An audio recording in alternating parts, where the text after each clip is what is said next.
the two, I think, the Google extensions. I almost went into that one. I thought they were doing these July. Share stuff. Yeah. She said Google was crazy. She didn't know that was. Every time you do Google search it out.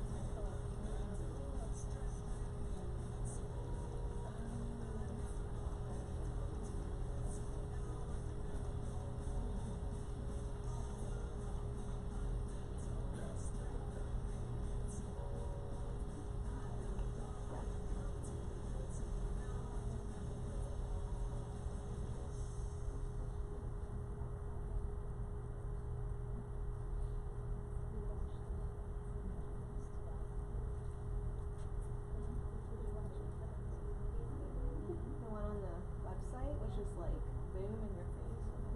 Yeah.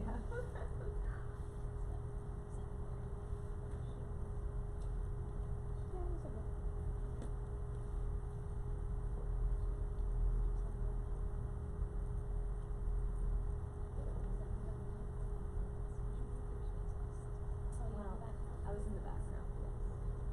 There wasn't anybody speaking.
All right, welcome everyone. Official welcome this time for those of you that were informally chatting with me before. I'm excited that all of you are here. I promise you two things by the time we're done today. I'm going to give you a ton of tools, and I'm going to give you some inspiration. At least that's my goal. If I don't do either of those two things, you can have your money back. From my session at least. I can't guarantee that Pete and C will refund anything. So I've been teaching for 22 years. This is my 23rd year, but I'm actually on an unpaid sabbatical leave of absence this year to put together a second book. But my passion has been not just STEM education and project and problem-based learning, but I mentioned some of you before, I've been in the ed tech space for a long time, and my journey has kind of morphed a little bit. It used to be about the tools, then it was about the pedagogy, and more recently it's been about how do we develop the kind of kids, the kind of people that we want in our society that are going to make the world better than what we're leaving for them. And that's why we're here today, because we know that the world is becoming smaller, and our kids are going to have to interact with all kinds of different people once they get outside of school. And we know that the interactions that they're having in school and outside are not necessarily always positive. And so how do we prepare our kids for a world where they have to disagree respectfully, or have nuanced conversations, or just see each other as humans first before they see each other as having more limited identities, whether it's political party or race or religion or whatever. So I want to ask you a question. I want you to think about this for a second first. The more appropriate question is probably why do we educate, but that doesn't sound as good, so I won't. Why do we teach? But I want you to think of this in two ways. One, like, why did you become an educator?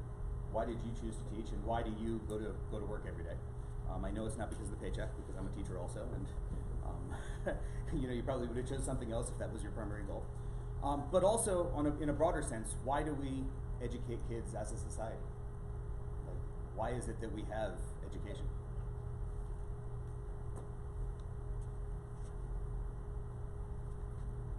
So I think for all of us, that first answer is maybe a little bit different.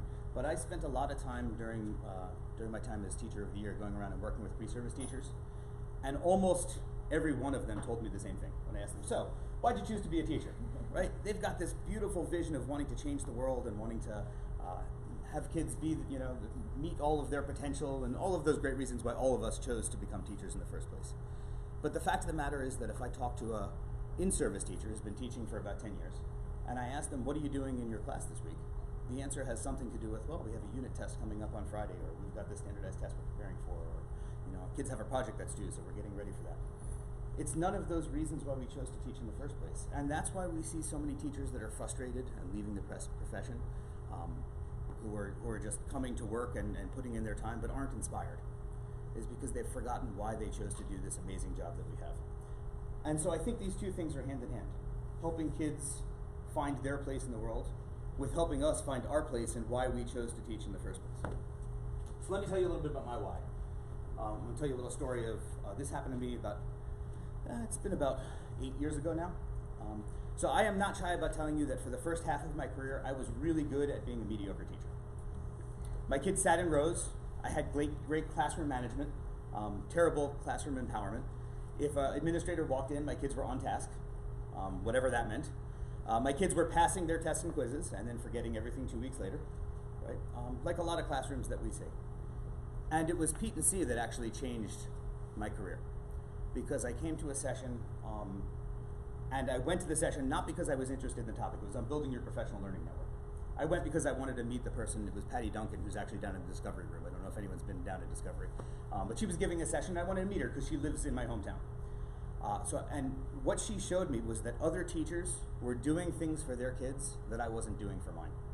And for the first time I said, I need to get better because my kids deserve better than this. I love my students.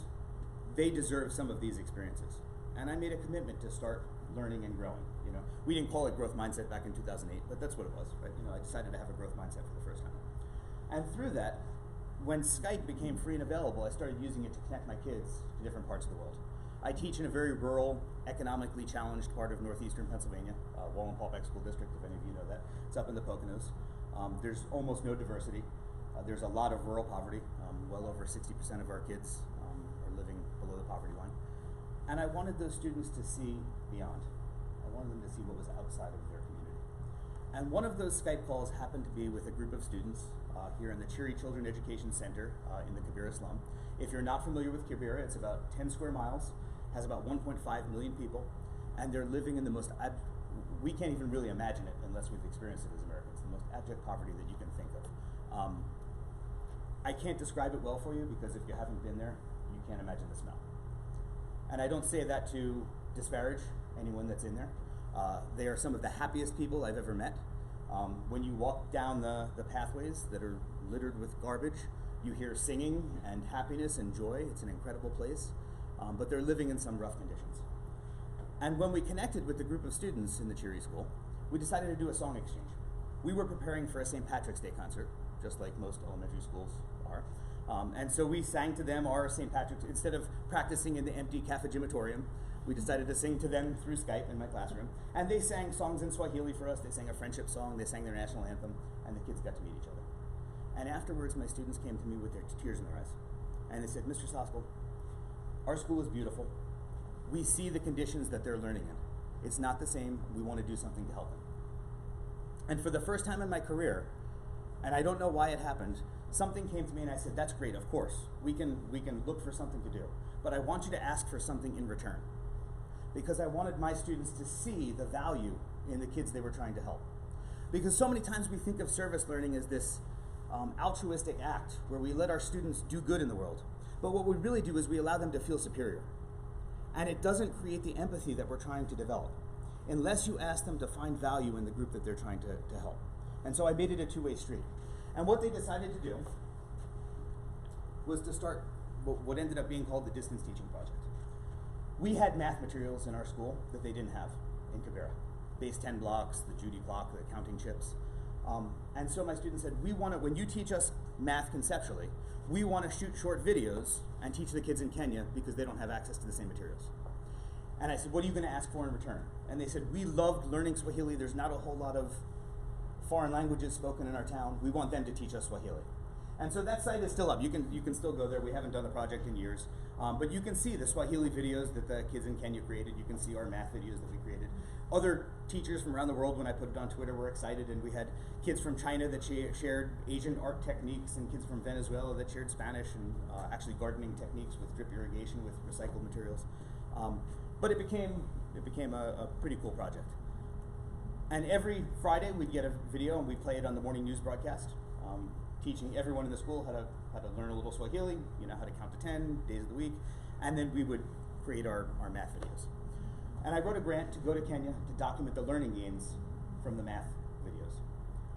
And during the time while I was planning to go on that trip, my students learned something about Kibera that they didn't know previously. We had a call with the school director, and he took us outside with the camera and he showed us the slum, and he explained what happens during the rainy season. Most of the toilets in Kibera are pit toilets, and when the rainy season comes, they overflow. And the water gets into the houses and the schools via garden hoses that are taped together with PVC pipes that run along the ground. And so some of the unmentionables get into the water, and kids were getting sick, and some of them were actually dying. And my students said those magic words again. They said, we need to do something about that. And so they actually partnered with a group of kids in Kansas and a group of kids in a city called Trikala in Greece to raise money for water filters. And while I was there in Kibera documenting the learning gains from the math project, the water filters were actually delivered. And the moment that changed my teaching career happened while I was standing 7,500 miles away from my own students. We had a 7-school Skype call where the 5 schools that raised money were able to connect with the 2 schools that received the filters in Kibera. And when they were explaining to each other what it meant to them, my students were on screen, and the kids in Kenya that I was with were explaining what it meant to them. There was a cholera outbreak. 12 kids died of cholera during the 2 weeks that I spent in Kibera. I saw my students' faces and I saw the tears in their eyes. And they were tears of joy because they had done something that had made someone else better. They were feeling the joy that comes from doing good for others. And I knew that for the rest of their lives they would look for more ways to do that. And I said, this is it. This is my purpose. This is why I teach. I want to make sure that my students keep doing this kind of work, and I want to help others do the same kind of thing because this is powerful. This is what learning should be. This is what teaching should be. This is what school should be. And so that's the basis of how I ended up here giving this workshop to you today. So, has anyone seen this picture before? Yeah. Yes, it's a Cassini spacecraft picture. It's an actual picture of Saturn. The sun is behind Saturn. And the reason I show you this picture when we're talking about a shared humanity is because of this blue dot right here. That's us. That's Earth. We're that insignificant. We all share this blue dot that's floating around in space, and we're stuck here together. And all of this divisive rhetoric that we hear, all of these arguments that we have are crazy because we're all sharing that little blue dot that's there. So how do we get our students to understand that? To understand that we're humans first before any of those other limited identities that we identify with. So right now, I mentioned I took a year off to working on a second book. The title of the book is Flip the System US, How Teachers Can Transform Education and Save Democracy. And one of the chapters in the book, it's an anthology, is written by Geert Biesta. I mispronounce his name in a different way every time I say it. He's Belgian. But Geert has a model that he uses that says that good education in a healthy democracy looks like this. It's right here. It's the balance between qualification, which is college and career readiness, subjectification, which is who am I as a person, holistic well-being of students, that needs to be in balance, and socialization, how do we each fit into the society that's educating us? This is, are we having nuanced civil discourse instead of arguing with each other on social media? Are we able to look at our fellow man and understand, empathize with their predicament rather than disparaging them? And unless we get all 3 of those things right, democracy suffers. And I think we see that right now. I really believe that no matter what the question is, education is the answer. As a teacher, that is a fundamental belief of mine. But if we're going to say that education is the answer, we also have to recognize that education has been the problem. Because we have not found that balance, and right now what we see, some of the problems in society are because of that. And it's up to us, as educators, to bring it back and find that balance once again. And we can do that in our classrooms, we can do that in our schools, but we can also push for it at the policy level. Because each of us wears 2 identities as an educator. We have the practice identity, what we do in our classrooms, and we have the professional identity, how do we advocate for our students and for our profession. the original book that I wrote was based on this. Teaching in the Fourth Industrial Revolution. Right now we're going through what's called the Fourth Industrial Revolution. Most of us, when we think of the Industrial Revolution, we think of factories and mass production, and all of those happened back here. When I was in university at the University of Scranton, I graduated in 1997. It was the first year that the World Wide Web was available to be able to see pictures. At least at Scranton anyway. It might have been available other places. Before that, it was a monochrome screen, or I could get the weather from the University of Minnesota's Gopher system. Anyone remember that? Gopher, right? That was the Third Industrial Revolution. I was educated to teach in the internet age. Our schools are still not well designed for that. But right now we're facing artificial intelligence, biotechnology, machine learning, and what does that mean for us as teachers, as a society? These are the problems that we're facing, right? So we've got rapid technological change, globalization, right? You can connect with anyone in the world in real time. That's what jobs look like right now. There's almost no job where you're not connecting other places. Demographics are changing. We know about the environmental problems that are happening. More and more people are moving to cities, which creates a whole host of problems. The coronavirus we're talking about right now, right? That's going to spread differently than it would have 100 years ago because of how urban we are. Increased inequality. Every technological change brings with it potential inequality because there's haves and have-nots. And those that have are able to get more. And those that don't end up with less. You know, we talk about this in the United States sometimes, but when you look at it on a global stage, we have self-driving cars. When you call a Uber here in Pittsburgh, you can get a self-driving car, right? By the way, Treacle, Greece that I mentioned before, they have self-driving buses also. So we've got this amazing technology in some spaces, and 17% of the world lives without electricity. And that gap is getting wider. How can we, as a global society, if the society is becoming more and more global, how can we handle that kind of inequity going forward?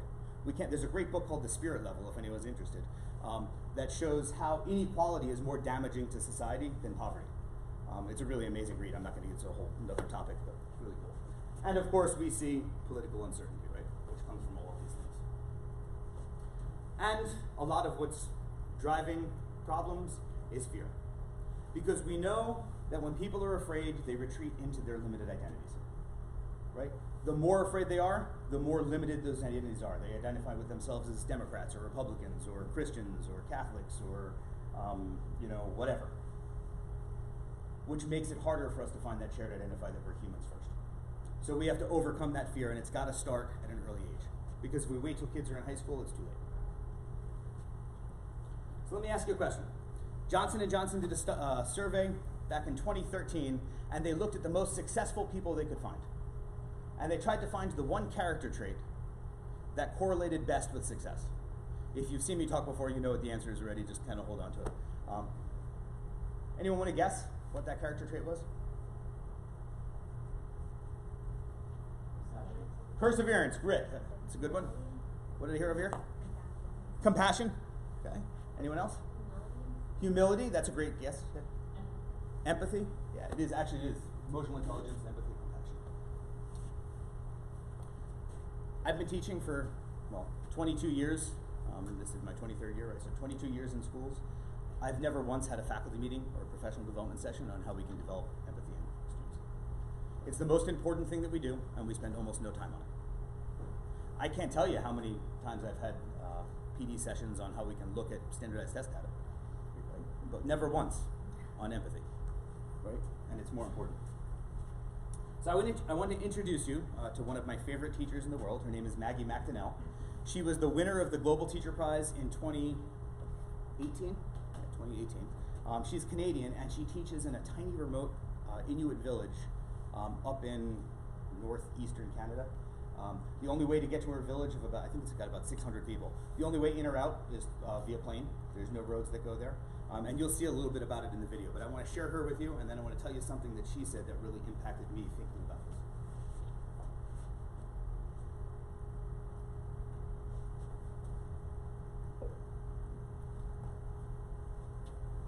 Whenever I'm working with young people, my goal is to be able to give them the tools that they need to be masters of their own destiny. My name is Maggie McDonnell, and I'm a teacher working in Saddlet, Nunavut, Canada. The definition of a teacher here is a lot more broad than it might be if you were a teacher in Toronto. Halifax or Montreal.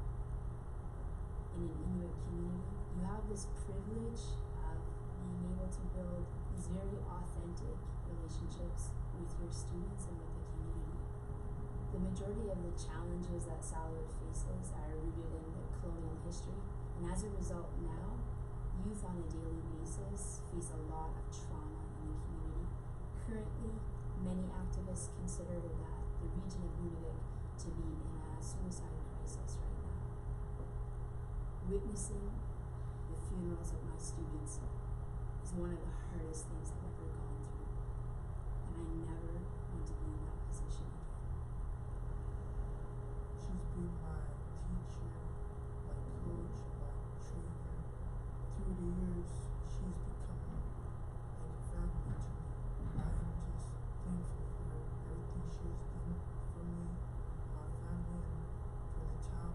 If it wasn't for Maggie, I would have never experienced of being in college.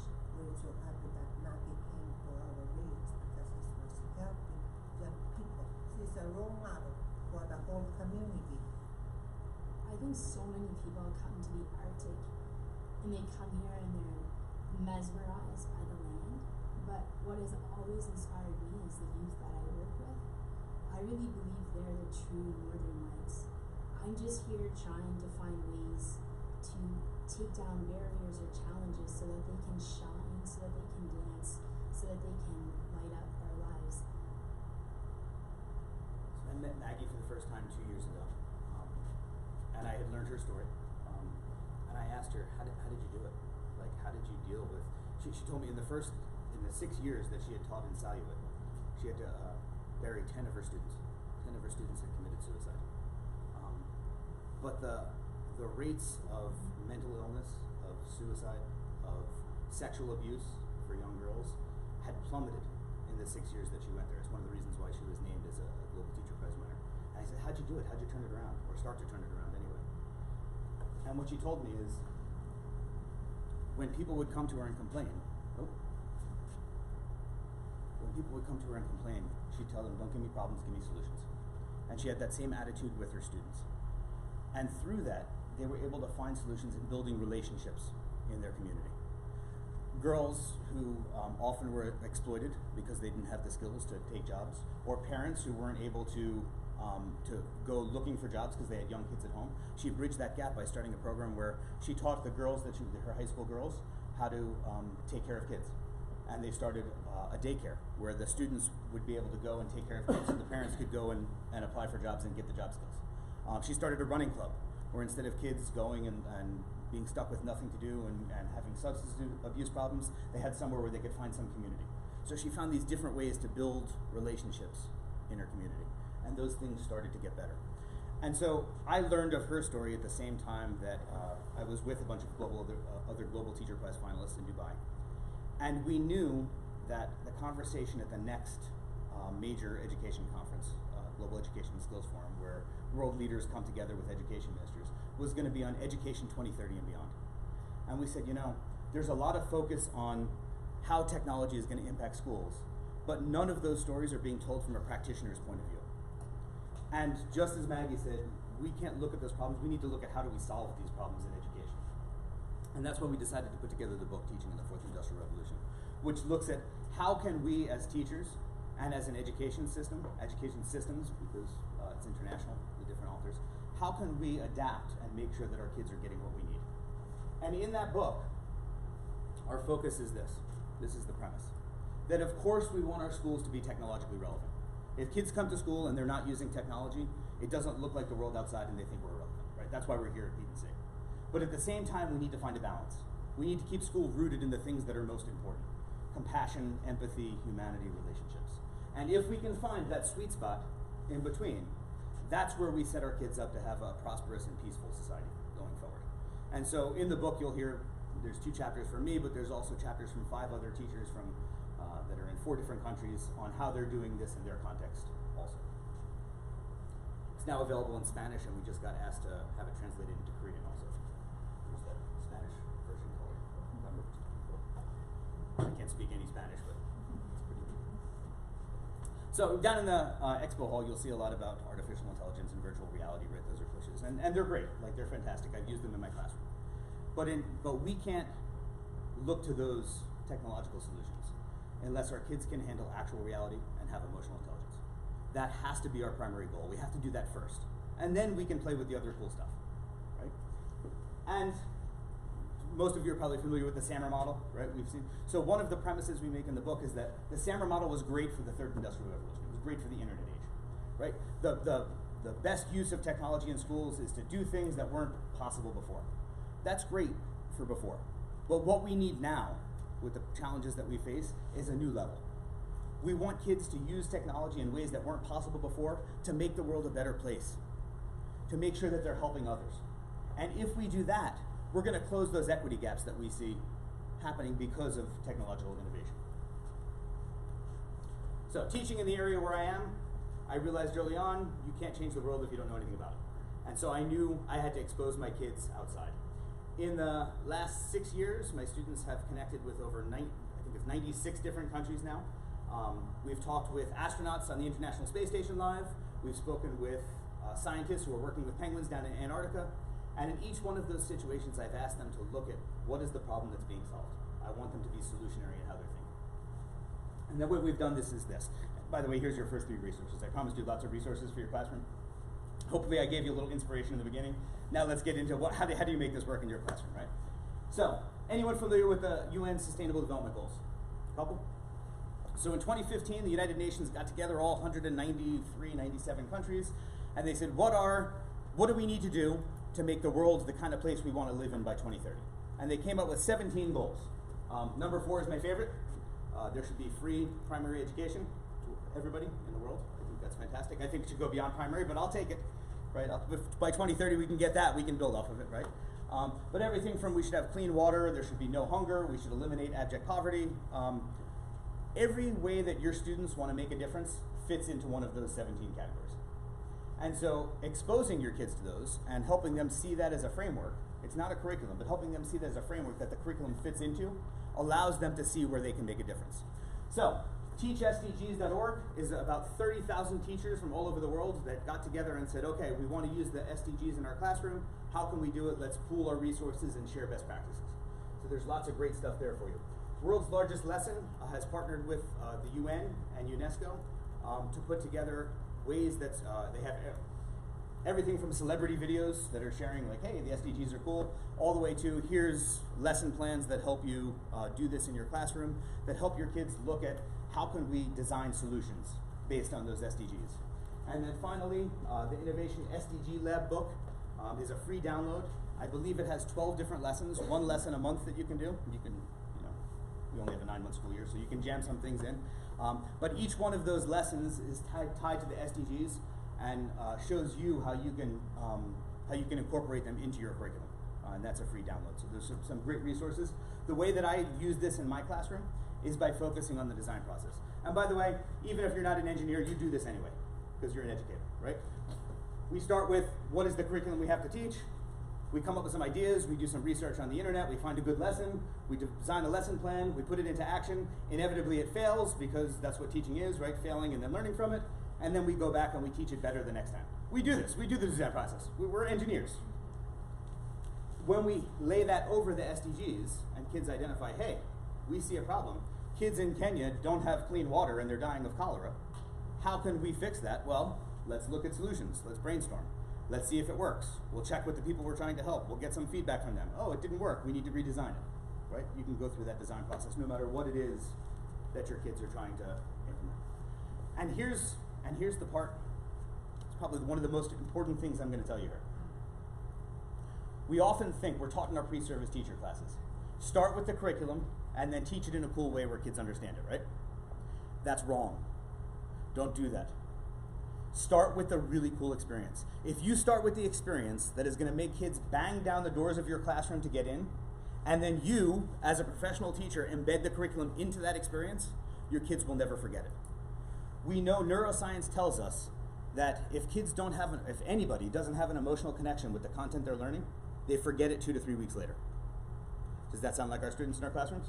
right? 2 to 3 weeks after taking the test that they passed, they can't remember long division or whatever it is that we taught them. It's because they weren't emotionally connected. Start with the experience. Find the experience that's going to make kids absolutely light up. And I'm going to give you some ideas of how you can do that in your classroom. So, anyone big project-based learning or problem-based learning fan? This is kind of the progression that I've seen on teachers, and I do a whole day workshop on this. It's just one slide here, but I'm going to take you through it a little bit. If you're looking to give students more control over learning, and you should, this is usually the progression that happens, right?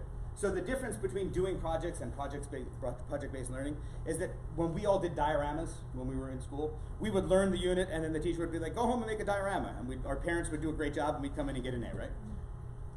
The difference with project-based learning is that we don't teach them first.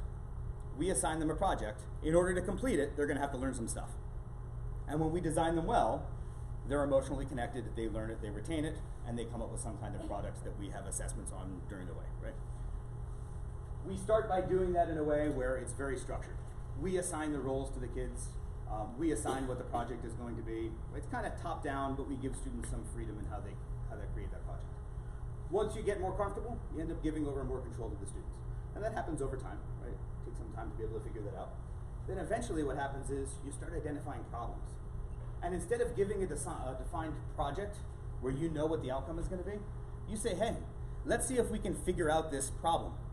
And you don't know what the solution is going to be. Kids are going to create it.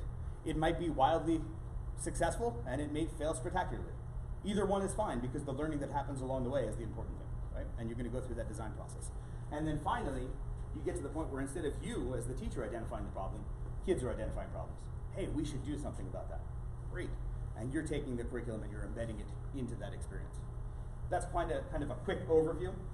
But if any of you are into PBL and you're starting to look at those kind of models, that slide can kind of help guide you, in your journey as you do that.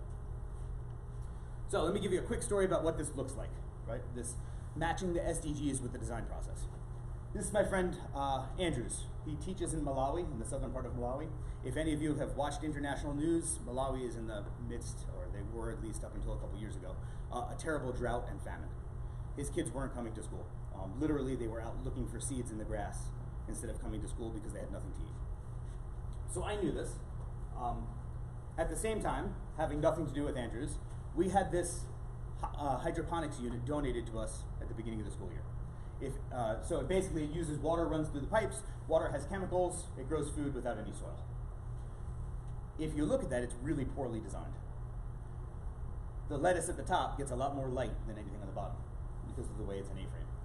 So I had told my students, we're going to look at design thinking. I want you to redesign something that's better. We're going to build a better hydroponics unit. I also was teaching climate change kind of at the same time. And I wanted my students to understand how climate change was impacting people in different parts of the world. So I set up a call where we talked with Andrew's students. These two things were not connected at the time, two totally separate projects. And Andrew's students there explained to my kids about the famine and the drought that was going on and how kids weren't coming to school. And because my students had studied the Sustainable Development Goals, as they were looking at that hydroponics unit, they realized hydroponics and aquaponics use 90% less water than traditional farming. And after that call, they said to me, Mr. Sostel, what if we were able to take the materials that they had in Malawi and design something where they could grow food with less water? Like, wouldn't that help them out? And I said, I don't know, let's. So we ended up on a 6-week journey where kids had spackle buckets and recycled materials and water pumps, and they were putting fish in the buckets to try and do an aquaponics thing where the fish waste would feed the plants, and there was water all over my floor, and my janitors hated me, absolutely were ready to kill me at the end of every day when there was stuff all over the place. But at the end of the day, at the end of 6 weeks, by the way, that's what Malawi looked like during the famine. We ended up with a whole bunch of these kinds of units. There's fish in the buckets, the plants are growing with grow lights. The only thing that wasn't available for them to get in Malawi was air pumps, if you know, like a fish tank where it pumps the oxygen in. So we had to find a way through a mutual friend to get those over there. My students sent over their designs that they drew up after testing for 6 weeks, going through that design process. And there's now 4 units that are running, growing food in Malawi based on my students' designs. So that's great, cool story, but what you want to know is how do you do that, right? And I know that kind of project, like that's overwhelming. You're not going to step right into that kind of thing. So you need some kind of scaffold to get there, right? Like, how do we start easy? start doing some things we're really comfortable with, and build our way out. So I'm going to give you all of that. So, elementary teachers, K6, where are you? Okay? This is one of your places to start. This is awesome. Have any of you used Empatico before? Couple? Cool. So if you've bought a Kind bar before, Kind bars were an idea of Daniel Lubitsky, who's a social entrepreneur. His idea was that he would take ingredients from war-torn countries all over the world, put them into a granola bar that he could sell so that those countries would get money. It didn't work. So using the design process, he came up with something else. So right now, when you buy a Kind bar, a portion of that money goes to the Kind Foundation, and their sole mission is to spread kindness around the world. Their signature initiative is Empatico. It's free. It will always be free for teachers. If you go to the site, you put in the time that you're available. You put in what age your students are. You put in, there's one of 10 lessons. I could show it to you, but we're kind of short on time. It's one of 10 different lessons that you can choose that are tied to your curriculum, your K6 curriculum. One of them is let's look at folktales. Another one is let's study the weather. Where does power come from? Where does energy come from in our community? All of them are easily adapted. And the site will automatically match you with people more than 300 miles away, with other teachers, that are willing to connect at the same time as you and do the same lesson that you have a lesson plan for. So you don't have to worry about finding the connection. You don't have to worry about going to your IT department to download anything, because everything's right there in the website. And you don't have to worry about, like, I don't know what to do, because it's all right there for you. I can tell you from experience, your first call will not go as planned. You're going to plan on doing that lesson plan, and your kids are going to be so excited to meet some other class that they're going to just have a good time together. And that's cool, right? Because Empatico is designed for you to meet several times, so that kids can start building those relationships so they can find that shared humanity together. Okay? So that's a great, easy way to start if you're in elementary. If you're into STEM, I helped Empatico design, along with Participate, a SEL and STEM course. So this is how do we teach social emotional learning using STEM in the design process, and embedding global experiences into it. So it's an entire course. It's free. Good professional development. I don't know if you can get Act 48 hours or anything for it, but it's good stuff. And that's available for you for free at bit.ly STEMpatico, if you're interested. There's also 5 other courses that are just based on how to make how to make classroom connections, and use that in your classroom. So if you've never done this before, there's some other great courses there. For those of you that are not elementary, Mystery Skype is a great place to start. So Matt Miller talked about this, and Gina Ruffhorn in the keynote yesterday. Gina and I, along with Perniel Rip and I think there was one other teacher, but I don't remember who it was, contributed, worked with Microsoft to put together their booklet of all the resources that you need and how to do Mystery Skype in your classroom. That's available for you on Microsoft's website. I'm going to give you that in a second. But if you've ever played 20 questions on a long car ride, you know how to play Mystery Skype. 2 classes connect. They don't know where the other class is. You take turns asking yes or no questions to see if you can figure out the other person's location. The 2 most important parts of Mystery Skype are the debriefing that happens afterwards, because the game is fun, but you want to ask your students, like, all right, your first question was, is your city in Maryland? Was there a better question that we could have asked there to start off? Yeah, we could have asked if we're west of the Mississippi or whatever, you know. So that debriefing is where you help build critical thinking skills. And during the call, you want to make sure you build in about 10 minutes for kids to just meet each other and ask, hey, what do you have for lunch in Paris? You know, what sports do you play in Nairobi? Whatever, you know, because that's where they start building those relationships. So many of the amazing projects my students have ended up doing have started with a Mystery Skype call. I could tell you, if any of you remember my keynote, if you were in there, I talked about the bridge. That bridge started with a Mystery Skype. We never intended to build that bridge. It just kind of came out of that. If you don't teach a subject where geography is something you'd want to worry about, that's okay. You can adapt Mystery Skype to whatever you teach. As a science teacher, we do a lot of mystery animal. Both classes pick an animal. We ask yes or no questions. That's how I teach animal classification. First time it happens, my kids always get their butts whooped, which is great. I like that. And most of the time they come up to me and they say, Mr. Soskell, we need a better way of asking questions and grouping animals. Hey, funny you're looking for that. There's this thing called classification that we can talk about. So you can build it into whatever you're teaching to make it work. For those of you, how many primary teachers? Kindergarten, first grade? A couple of you in here, yeah. So you're worried because your kids don't have math skills. You play with letters, right? So you're going to guess the state. Does your state start with a vowel? Does it have more than one N in it? Whatever, you know. And your students can still play. We've done that a lot when we've taken kids on virtual field trips that I'll talk about. We start with a game of Mystery Skype for them to have to guess where it is, and then we go into the virtual field trip experience. How do you find connections for Mystery Skype? There's two great ways. One is on Twitter, using the hashtag Mystery Skype, and you just say, hey, looking for a Mystery Skype game Tuesday at 1 p.m. Eastern, anyone available? You can find it that way. The other way is through the Skype in the Classroom website. So we'll talk about virtual field trips in a minute, but if you register on here, you can find great collaborative projects. We'll talk about those. But there's also teachers from all over the world that are willing to play Mystery Skype with you, and their calendar is in there, so you know when they're available. One of my favorite features is there's a map, so you can zoom in on different, if you're really looking to connect with someone in Kazakhstan, you can zoom in, and there are 6 teachers in Kazakhstan. I know because I counted. There are 6 teachers in Kazakhstan that are willing to play Mystery Skype with you. So you can really find teachers all over the world. You send them a message, hey, are you available? You set it up and you're good to go. Mystery Skype, you do need to download Skype to be able to play. But you can play with any platform. You don't really need Skype to be able to play, but then just don't tell Microsoft that you're playing Mystery Skype if you're using Zoom. They get angry about that kind of thing. They like that proprietary. Yeah. So some benefits. We've talked about some of those. Yeah, that's pretty obvious at this point. So the question I always get at this point is, all right, so what if we want to have these great experiences, but our kids are not in the same time zone, right? They're not in school at the same time. Nairobi is just on the cusp, where you can, at the beginning of your day and the end of their day, you can make it work. But what if they're in Taiwan or Australia or wherever? How can we still do that?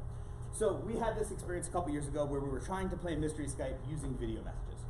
And we would ask our question, and then the next day they would respond and ask us a question. And my students would come running in the beginning of the day, oh, we got to see what the new question is, and they would do their research.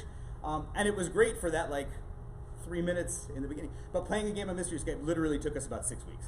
It was crazy, and we were playing with Taiwan at the time. I remember that. They were so excited, but we lost kind of that benefit of finding. It was great for the learning, but not so great for finding a shared humanity because the relationships weren't being built. Right? So what we decided to do was we started something called the 5 Clue Challenge. And what we would do is we would send a video message, and we would give 5 clues as to our location, starting with really broad and getting more narrow. So the first one might be we're in a town somewhere in the United States. Second, we're east of the Mississippi River. Third, we're in Pennsylvania. Fourth, we're near a large man-made lake. Number 5, whatever, getting it down where the 5th clue would give it away. I didn't keep those videos at first, but about 5 years ago when I started traveling as a Global Teacher Prize finalist and then a Teacher of the Year and going different places, I started recording videos for my students with 5 clues, the 5 Clue Challenge, for them to be able to guess where I went, because I wanted to bring those experiences back to them. I met a penguin in the mall in Dubai. I wanted to bring that back to them, right? So, guess the animal that I'm next to. So right now there are 160 plus different videos. About 2/3 of them are me when I've traveled different places, or me with other teachers. Some of you may even be in some of those videos if you've been with me at different conferences before. And 1/3 are submissions that have come into me from students and teachers around the world, where there's a submission form, it tells you the guidelines, and for your students to be able to create one, that takes a new level of critical thinking, right? So the way that I use these in my classroom is this is how I teach research literacy and how to identify bias and what sites are good websites and not reliable websites. So if there's a pop-up ad, you know that they're trying to sell you something. Should we be using Google, the search engine, or Google Maps to find this answer, right? I teach all of those skills through this. So I've been talking a lot. You want to play? So get your devices out. We're going to give you 5 clues. Let's see how soon you can guess the location. Yeah, we've got time.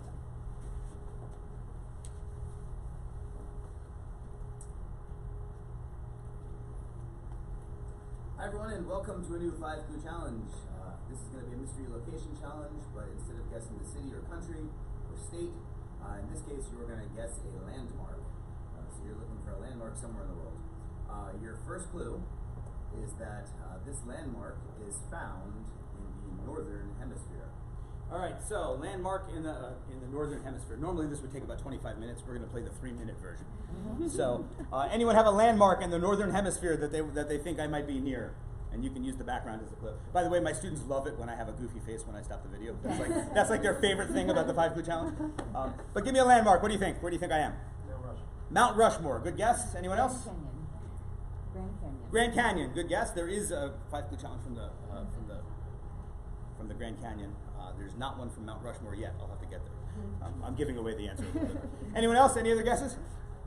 Okay. Clue 2.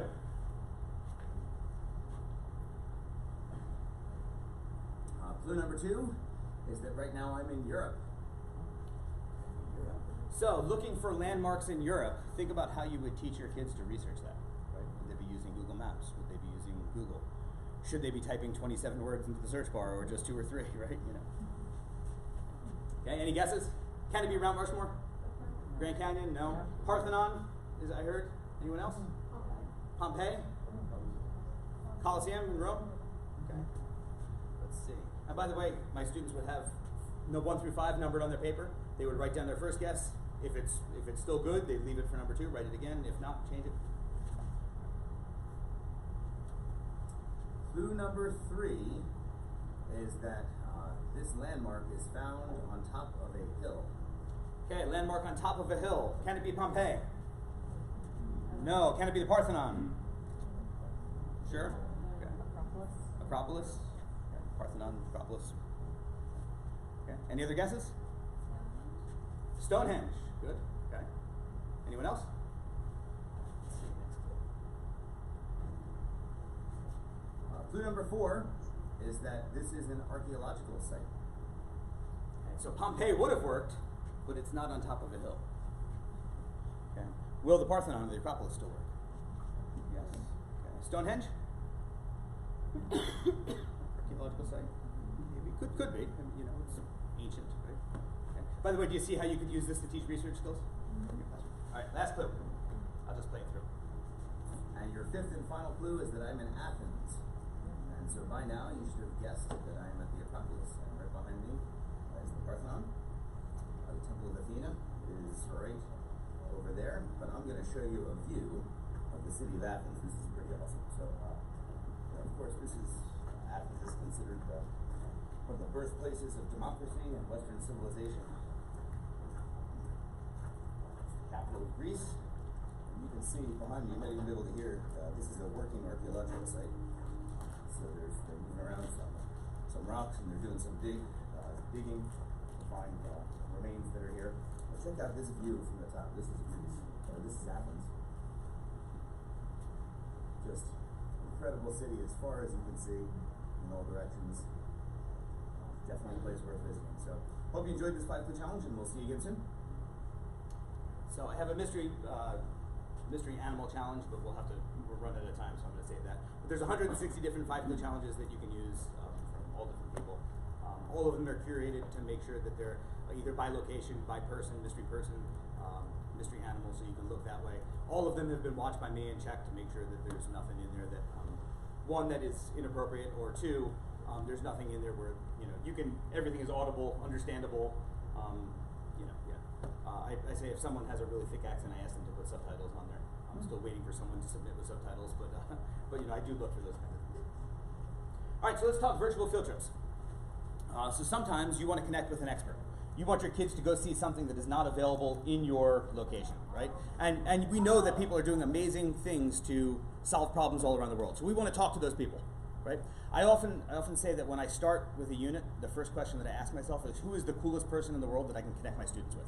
And then I go and find that person. And more times than not, I'm able to find someone that's really cool to be able to talk to. I'm volunteering in a school this year because I have to work with kids. That's what I love doing. And we just talked with the guy who drives the Hubble Space Telescope. They were studying the solar system, so we got a guy from the Space Science Telescope Institute down in Baltimore to show us pictures that he's taken with the Hubble of different things in the solar system.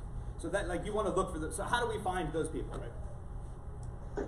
So here's a little taste of, I'll give you 30 seconds of what a virtual field trip looks like. This is Tammy calling you from Cape Town, South Africa.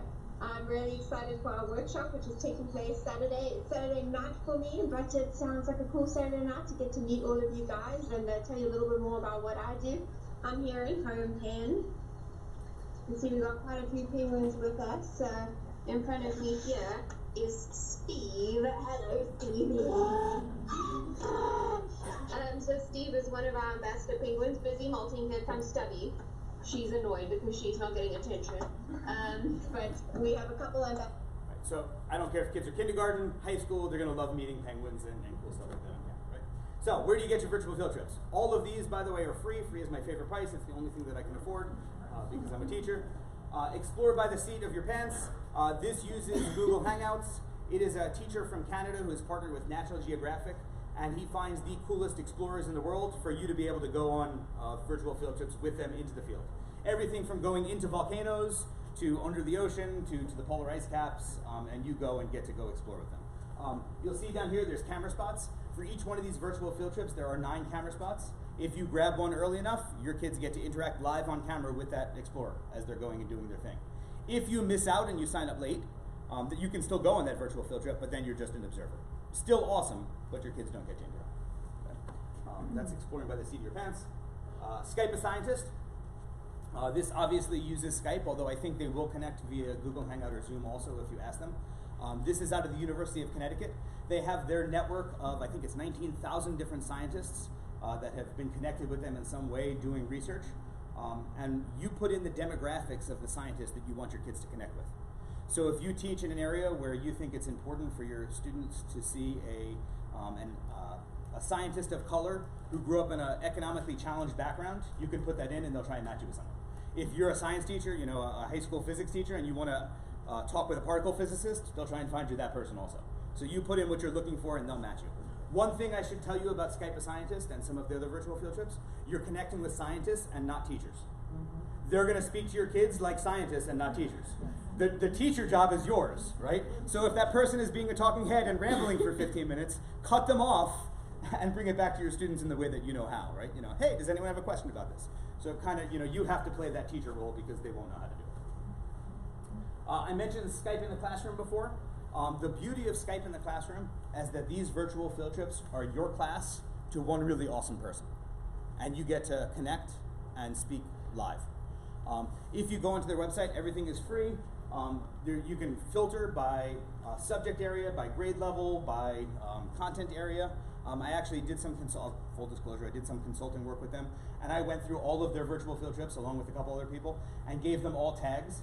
So if you're looking for something in your curriculum, you can type that keyword in and it will match you with the virtual field trip that you can go on. And there are, I know because I went through them all, there are hundreds of different virtual field trips. If you click on the virtual field trip and say you're interested, a calendar pops up with availability, and then you choose, if you're available at that time, you send a message to that person and you connect via Skype. Encounter EDU is very STEM-based. Most of their field trips are either to the Arctic or under the ocean. They're a lot of fun. And sometimes they're great because they'll do science experiments on camera for your kids. And your kids can ask questions as those experiments are doing. I know there was one on buoyancy of sea ice that we did 2 years ago that I remember off the top of my head. Smithsonian has some great distance learning programs through their Curious program. Website is up there. Yeah, you get to travel to the Smithsonian and see some of their exhibits and have curators explain them to you. Those are not as interactive as some of the others, but your kids still get a cool experience. Discovery Education, I think they actually have a session at the same time right now as us, talking about their virtual field trip program. What I like about theirs is that you can have your students filter, and each one of your students can be watching a different virtual field trip in real time because they save them and they're archived. And so when I have a sub, often I'll tell my students, pick something that's really interesting that has to do with STEM, and then you're going to report back to me what you learned the next day. And it's easy for my sub, and my kids love it because they get choice in what they want to do. This last one is one that not a lot of people know about. Steve Sherman works at a science museum in Cape Town, South Africa. He's a really dynamic guy, really cool. He was at ISTE if any of you were there. You probably noticed him because he's got a bigger than life personality. But what he does is he finds the coolest people in the world to interview, and he invites your students to come along on the interview to be able to ask questions. And because not a lot of people know about him, his camera spots don't fill up the same way that the Explore by the Seat of Your Pants do. You can kind of get in. His website is livingmass.com/videos. That's the video archive. But there's a contact me page. Tell him you're interested in when his next virtual field trip is coming up, and he'll let you know and get you involved. My students have talked from everyone from the director of NASA to a woman who all of the garbage that she's produced in the last 6 years fits into a mason jar, right? Just really cool to be able to talk to, like, how did you do that? That's cool, right? There was another woman who had just gotten her PhD but was born with no arms, talking about how she wrote her research papers. Just really cool, interesting people that my students were able to learn from. So that's a neat experience. But here's the thing, sometimes you can't find the exact person you're looking for, right? Because you are teaching birds and you want an ornithologist next week, right? So none of those virtual field trips give you exactly what you're looking for. Here's how you can get exactly the person that you need. So if you go to Google, you can do a site-specific Twitter search, or a site-specific search, right? So you can do site:twitter.com, no space. You're telling Google only search Twitter. You don't even need a Twitter account to be able to do this. And then you put in what you're looking for. Structural engineer, ornithologist, paleontologist, whatever. And it will give you Twitter profiles of people that have that keyword in their profile. Most of them will have a website. Go to the website, go to the contact me page and say, hey, I found you on Twitter. I have a group of high school freshmen who are really interested in bird calls in northeastern Pennsylvania. Do you have any experience in that area? Would you be willing to talk to us for 15 minutes? You're going to get one of two responses. Either, yeah, that would be awesome, because passionate people love to share their passion. Or, that would be cool, but I don't know how to do that. And that's when you say, that's okay, because I'm a teacher, and I'm happy to teach you, right? Either way, your kids get what you're looking for. Kevin Bacon, Law of Global Connections. You are never more than 3 degrees of separation from the person you need, so use your friends and family. You may not know an accountant, but you may know someone who knows an accountant, so get that person to talk to your kids. I often get like, well, my kids are in kindergarten, so they can't do this. That's nonsense. Here's a kindergarten example of how it's awesome. The Cushkins. So Beth Heidemann was a kindergarten teacher up in Cushing, Maine, a community a lot like mine, not a lot of diversity, a lot of poverty. And her students understood there was food insecurity. And so they wanted to focus on the food bank.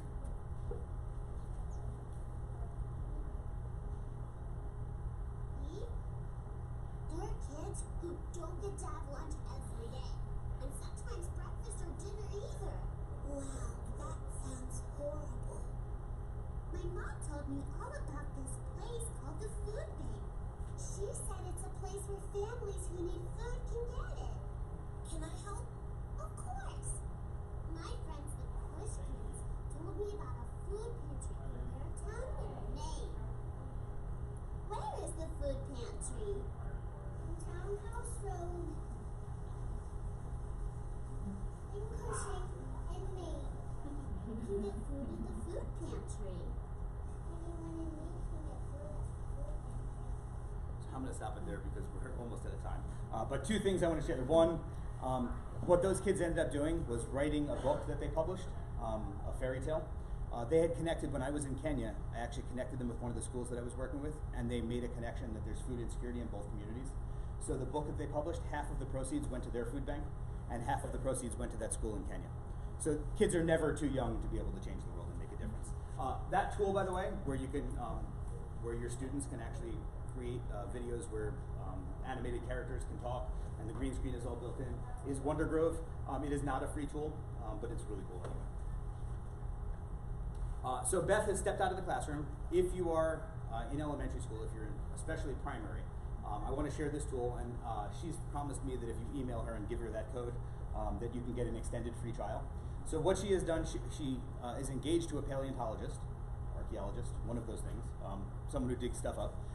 And they actually go on 2 trips a year where they go somewhere in the world and they shoot choose your own adventure videos, science videos for kids. So if you think about the books where, like, you know, if you want to do this, go to that page or whatever. So your students are like, you're following Beth and Curtis as they go into the field, and your students get to choose. Should we go and look for fossils up on that ridge or down by the beach?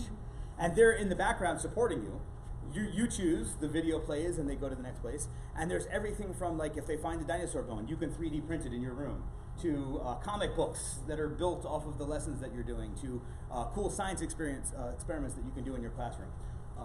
Go to Science, gotoscience.com, and just curious at GoToScience. If you email, if you're interested, they'll give you an extended trial, so you can kind of check that out. That's cool stuff. All right, a couple of global projects. I don't have time to talk about them, but I am going to give you the link to the slide deck at the end, where you can go and explore all of these things. These are ways for you to get started right away with your students in having a project that's already defined that you don't have to create, where you can get involved in making a difference. So there's the Take Action Project, the Climate Action Project, which happens every fall, and then the Global Goals Project, which is based off of the Sustainable Development Goals. So I'll leave you with just a couple of things. Here's your scaffold. So if you want to start doing this kind of work, you start with things that are easy. 5-clue challenge and Patico, things you can do in your classroom on Monday, no problem. You get comfortable with that, you start moving into the mystery Skype, the song exchanges, kids sharing artwork with each other via Skype, where your kids get to meet others and start developing those relationships. You get comfortable with that, you start moving into the virtual field trips and guest speakers, and you ask your students to look, what is the problem that's being solved? And how does what we're learning in school connect with that? Is there any way for us to get involved? Look at global projects, where your students are using the design process to create solutions. And then eventually, you're going to create a culture in your classroom where students are going to start saying those magic words. We should do something about that. And then when they say that, you drop everything. And you embed the curriculum into the thing that they're passionate about doing. And that's when they start making a difference. And they start becoming those kind of kids that are going to find that shared humanity and do the kinds of things that we want them to do after they graduate. I want to share one more video. Dr. Stephen Hawking was the one who announced me as a top 10 Global Teacher Prize finalist. It was by far the highlight of my career. But they asked him to share a little bit at that time when he announced us as finalists. They said, share a little bit about the teacher that changed your life. And because all of you are doing amazing work, I want you to see this because it makes me a little teary-eyed and it gets me choked up every time I see it. It all starts with a seed of love. The love of music, the love of history. For me, it was the love of science. At St. Albans School, there was an inspirational maths teacher, Mr. Tana. He opened my eyes to the blueprint of the universe itself, mathematics. I wasn't the best student at all. My handwriting was bad, and I could be lazy. Many teachers were boring. Not Mr. Tana. His classes were lively and exciting. Everything could be debated. Together we built my first computer. It was made with electromechanical switches. Thanks to Mr. Tana, I became a professor of mathematics at Cambridge, in a position once held by Isaac Newton. I had spent my life attempting to unlock the mysteries of the universe. When each of us thinks about what we can do in life, chances are we can do it because of a teacher. Behind every exceptional person, there is an exceptional teacher.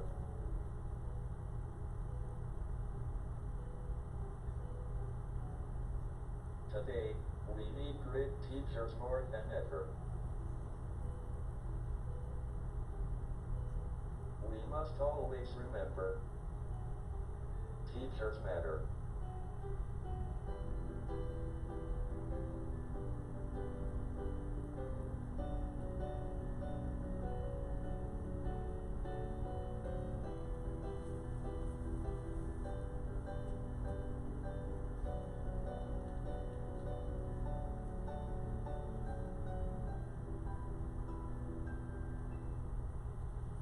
So, if I told you that what you're doing is the most important thing in the world, you may or may not believe me, but hopefully you believe it from Stephen Hawking, because he's the most brilliant mind of our generation. You may not realize the impact that you have every day in school, but it's far-reaching, and you're changing the world with what you do, so don't get discouraged. When you have a bad day, when things don't go well, look at that as a learning experience. You're part of that design thinking process where you can learn from failure and get better. Model it for your students. But don't get discouraged, because you're doing the most important work in the world, and the world is going to be a better place because of what you're doing for your students. Each of you is Mr. Tata to someone. So thank you so much for coming today. I promised you the slide deck. By the way, if you're in the Scranton area, there ain't no Scranton, no AdCamp like a Scranton. Come and visit us. It's free. It's awesome. The website's up there. But here's a link to the slides for today. It's michaelsoskell.com/humanity.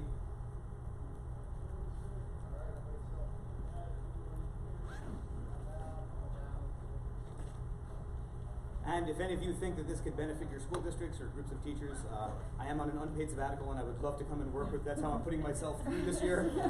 So tell your tech directors, tell your administration, I would love to come and work with your teachers and do a workshop. All of my contact information is up there.